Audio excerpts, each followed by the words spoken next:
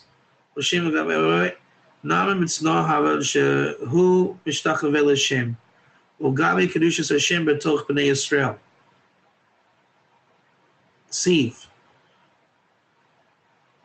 Rafila nitztavu b'nei Noach alea. Lo nitztavu l'kadsho b'toch akutim. Wait a second. V'filu nitztavu b'nei Noach alea. Okay.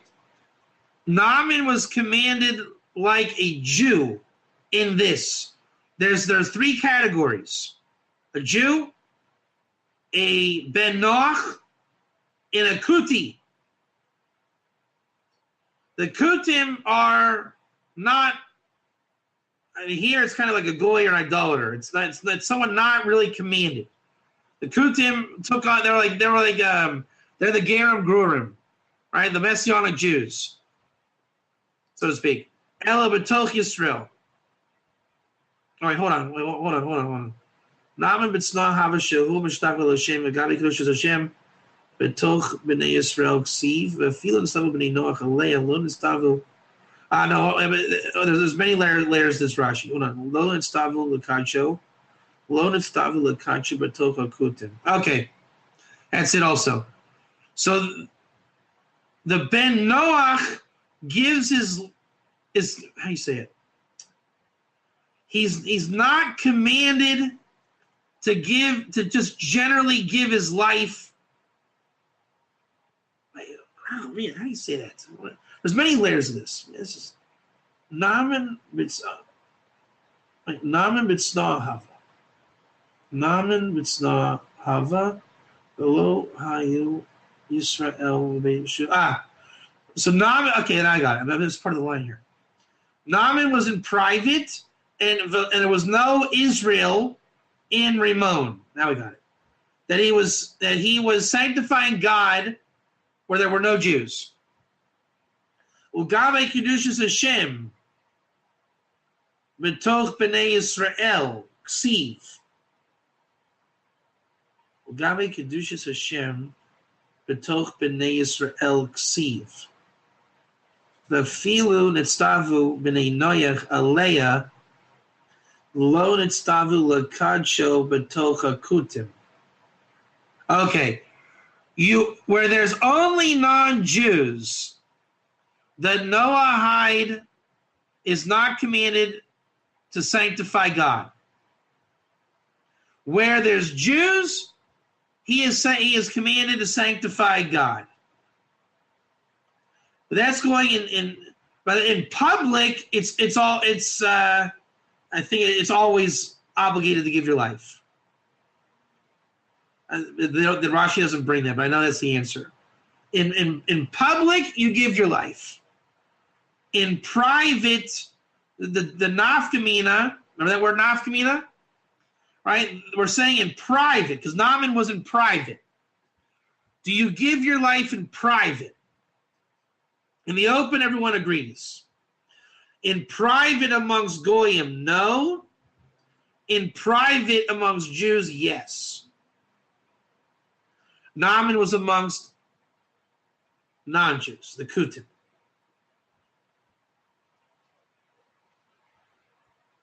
That's the din. We can look it up in the Rambam, but before we go there, I want to mention two things. The game, set, and match. When somebody knows Ger code, we're going to call that, there's expressions in Ger code. Mitzvoya l'chiyuso, or mitzvah v'osei. There is commanded in doing and not commanded in doing. Right? We're saying the Ger Toshav, who swears before three guys, takes on the level called commanded and does. Mitzvah v'osei. One who is not a Ger Toshav, right? He listens to divine code and says we don't take Ger Toshav today wrongly, and he's basically a Noahide, and he never gets serious, even though today he's allowed to get serious. He is called not commanded and does. He is not commanded and does.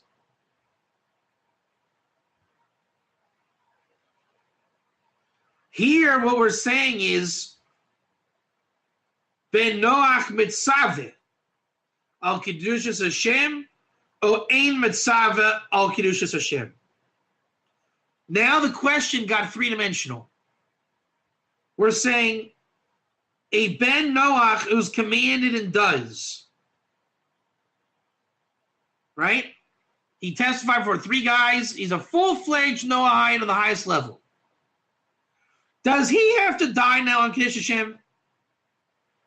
It's a good question, isn't it? Totally different question now. Once I go before 3 in a Beis Din, even today, and I am commanded and does, do I now have to give my life?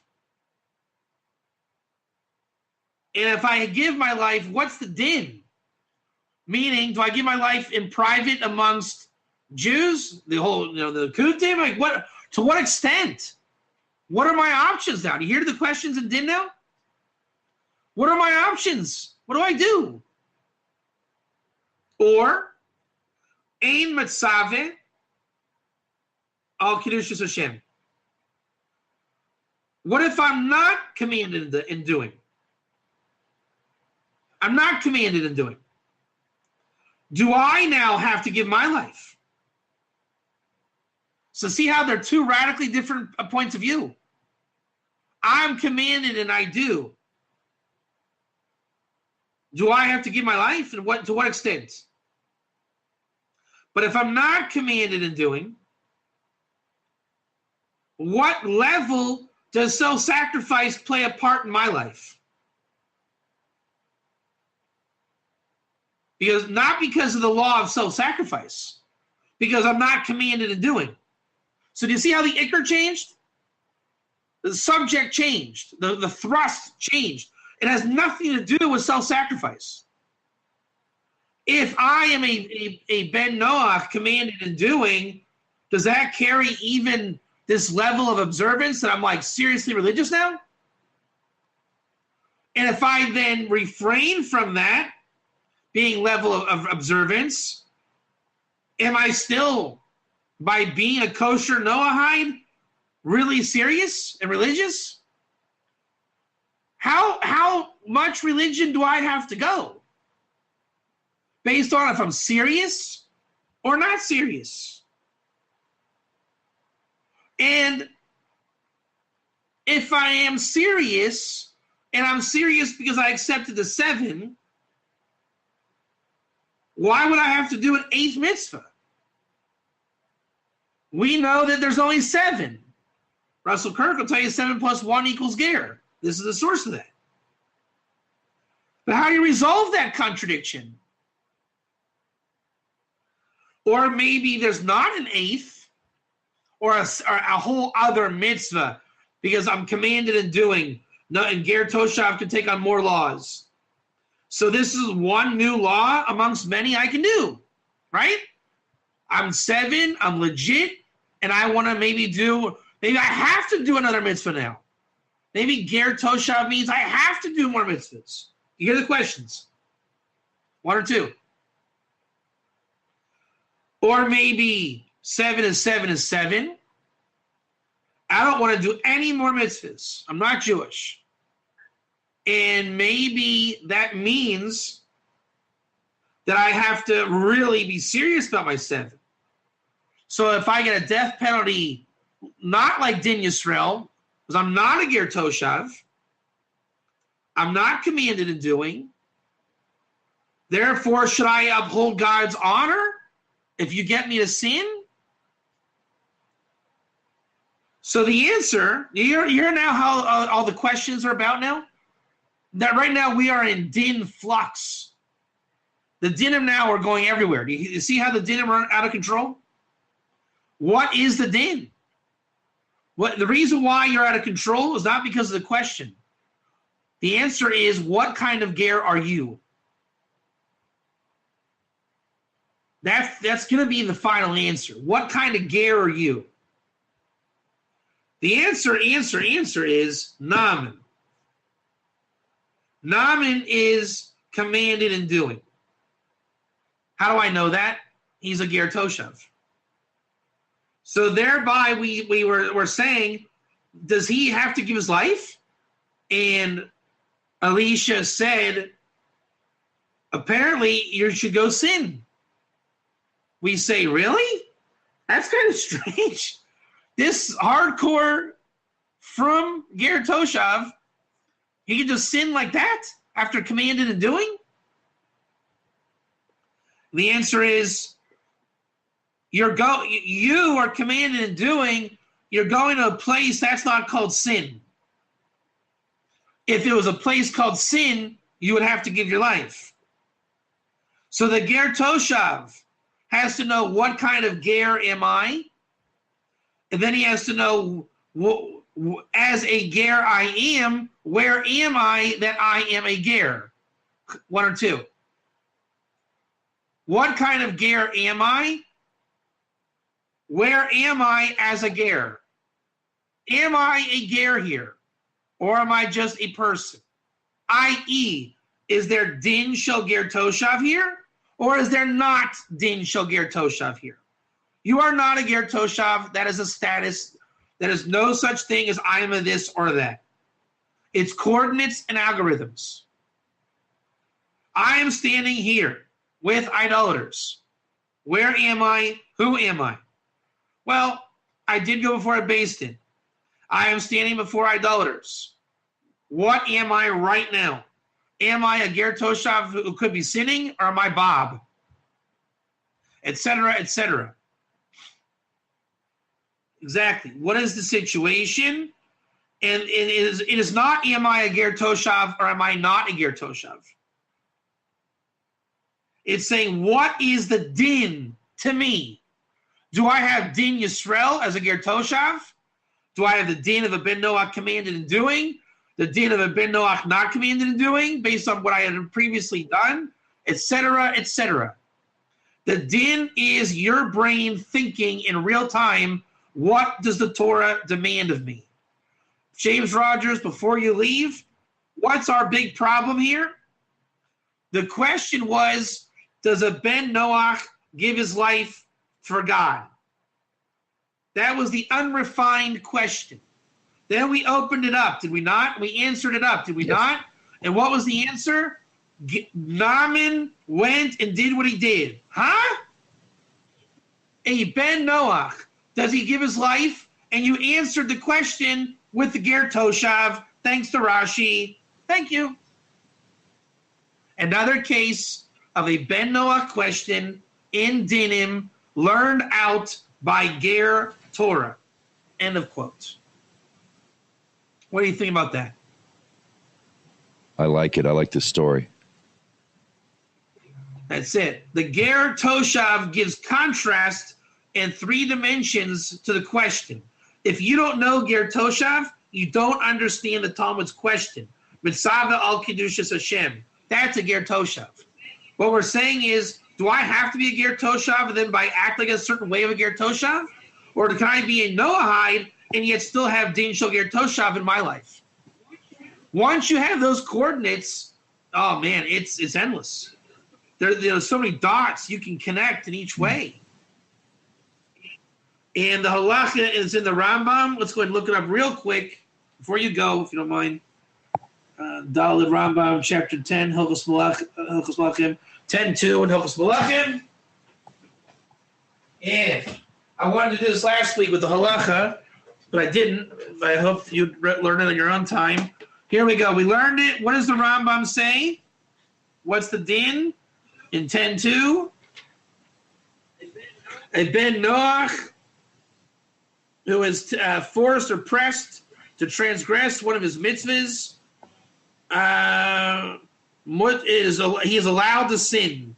If it's avodah zarah, lefi she'ena mitzvoyin al kedushas Hashem, that he's not commanded for the sake of heaven, certainly he's lo onshin mehen, lo katan v'lo cheresh v'lo shote lefi she'ena b'nei mitzvahs.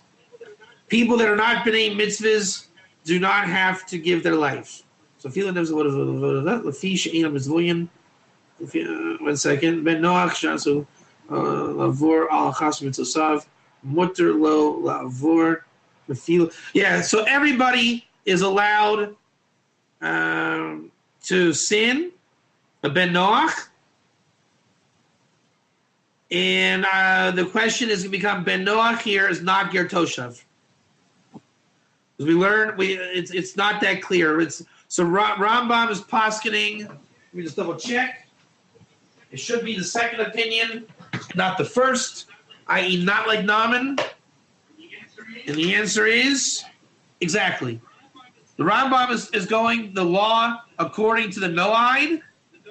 The Noahide does not come under the Din Ger Toshav, but it does not remove the fact we only understood the context from Ger Torah, and we know that there is Din Shel Ger Toshav to someone who is commanded to doing, like Ger Toshav. What we're saying is Din Shel Ger Toshav, the Din of Ger Toshav, does not fall on the Noahide. He is not commanded to doing. Does he have to give his life? No. He does not have Din Ger Toshav. Only a Ger Toshav has Din Ger Toshav. Thank you very much.